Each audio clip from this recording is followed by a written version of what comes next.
मित्रों नमस्कार। आप पहुंचा हूं आपके अपने स्वर कथा चैनल पर एक नई कथा को लेकर। दिवाली का त्योहार आने ही वाला है। हम सभी उसकी तैयारियों में लगे हुए हैं। दिवाली के साथ बहुत सी कथाएं जुड़ी हुई हैं, चाहे वो पुराणों में लिखी गई हों या हमारे महान ग्रंथ रामायण और महाभारत में। दिवाली से एक दिन पहले आती है छोटी दिवाली। छोटी दिवाली से भी बहुत सी कथाएं जुड़ी हुई हैं।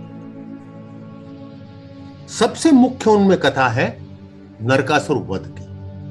इसीलिए हम दिवाली से एक दिन पहले, जिसको हम छोटी दिवाली कहते हैं, उसको नरक चतुर्दशी के नाम से भी जाना जाता है। कहते हैं कि एक समय में भूमि का एक पुत्र हुआ जिसका नाम था भौमासुर। उसी भूमि से जिसकी पुत्री सीता मां भी थी। परंतु आप देखेंगे कि दोनों के संस्कारों में, मैं संस्कार तो नहीं कहूंगा, दोनों के जीवन चरित्रों में कितना अंतर था। यह कारण था संगति का। भौमासुर को बचपन में पाल पोस कर बड़ा किया महाराजा जनक ने। परंतु जब वो बड़ा हुआ, 16 वर्ष का हुआ, तो भूमि उसे अपने साथ ले गई और प्राग ज्योतिषपुर नगर का राजा बना दिया। और वहीं से उसका पतन आरंभ हो गया। उसकी मित्रता हो गई बानासुर नामक दैत्य से, कंस से, जिससे उसे बहुत अभिमान भी हो गया और उसकी तामसिक प्रवृत्तियां ज्यादा जाग गई। प्राग ज्योतिषपुर नगर का राजा बनने के पश्चात उसने अत्याचार आरंभ कर दिए। सभी देवताओं को परेशान करना शुरू किया, संतों को परेशान करना शुरू किया। सभी देवताओं के मूल्यवान वस्तुओं को छीन लिया। यहां तक कि अदिति के कुंडल भी उसने छीन डाले। उसकी नजर अब थी देवराज इंद्र के ऐरावत पर। सभी देवता और संतगण परेशान होकर जा पहुंचे देवराज इंद्र के पास और उनसे कुछ उपाय करने के लिए कहा। देवराज इंद्र पहुंचे भगवान कृष्ण के पास, द्वारका नगरी। भगवान कृष्ण अपने आराम से द्वारका नगरी में रह रहे थे, राज्य कर रहे थे, बहुत सुखी प्रजा थी। देवराज इंद्र ने उन्हें सब त्रासदियों का बताया कि किस प्रकार से नरकासुर ने संतों का, आम जनजीवन का, देवताओं का अपने अत्याचार से दुखी कर रखा है। आप ही हमें उससे मुक्ति दिला सकते हैं। और हां, देवराज इंद्र ने जो सबसे भयानक बात बताई वो थी कि नरकासुर ने अपने महल में 16,000 सुंदर कन्याओं का अपहरण कर बंदी बना रखा। वो कन्याएं उनके आत्मजनों की भी थी, राजाओं की भी थी और संतों की भी। देवराज इंद्र बोला, यदि आपने उसका वध नहीं किया तो उसके अत्याचार बढ़ते चले जाएंगे।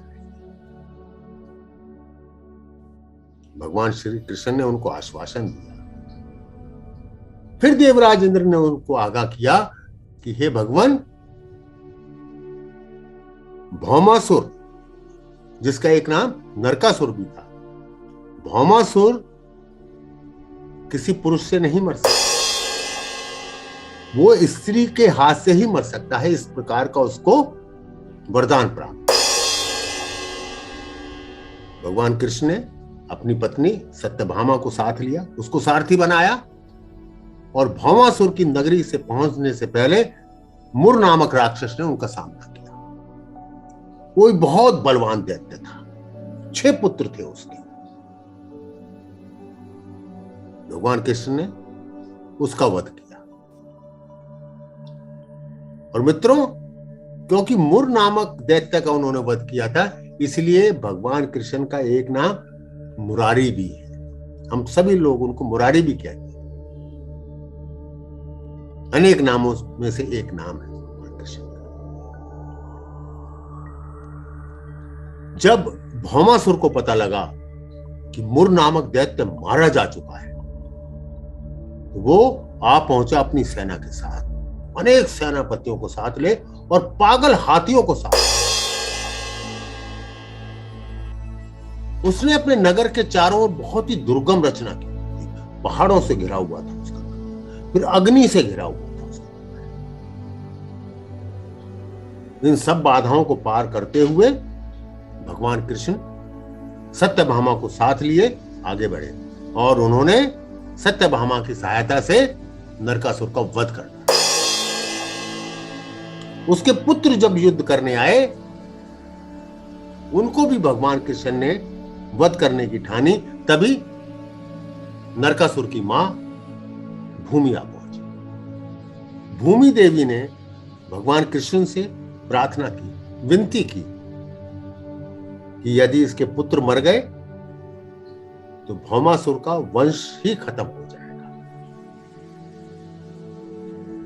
श्री कृष्ण ने दया करते हुए उसके पुत्र भगदत्त को जीवन दान दिया और वहां का राजा बना। उस दिन की याद में है आज तक हम नरक चतुर्थी मनाते हैं, जिसको हम छोटी दिवाली भी कहते हैं। मित्रों, यह भी कहा जाता है कि यह यम की दिवाली के नाम से भी मानी जाती है। इसके अतिरिक्त आज के दिन सौंदर्य की भी पूजा की जाती है, यानी कि सौंदर्य का भी त्योहार, सुंदरता का भी त्योहार। यह भी माना जाता है कि यदि छोटी दिवाली के दिन उपटन लगाकर नहाया जाए तो उससे बहुत से रोग दूर हो जाते हैं और स्वास्थ्य अच्छा होता है। कुछ स्थानों पर यह भी माना जाता है कि आज के दिन ही बजरंग बली यानी कि हनुमान जी का जन्म हुआ था। तो मित्रों, ये थी छोटी दिवाली से जुड़ी हुई कुछ कथाएं। मिलेंगे फिर अगले रविवार को दिवाली से जुड़ी हुई कुछ कथाओं के साथ। तब तक के लिए तैयारी कीजिए दीपावली की, स्वागत कीजिए दीपावली के त्योहार का और मनाइए 5 दिन के त्योहार जो आरंभ होंगे धनतेरस के साथ और समाप्त होंगे भैया दूज पर। बहुत बहुत धन्यवाद।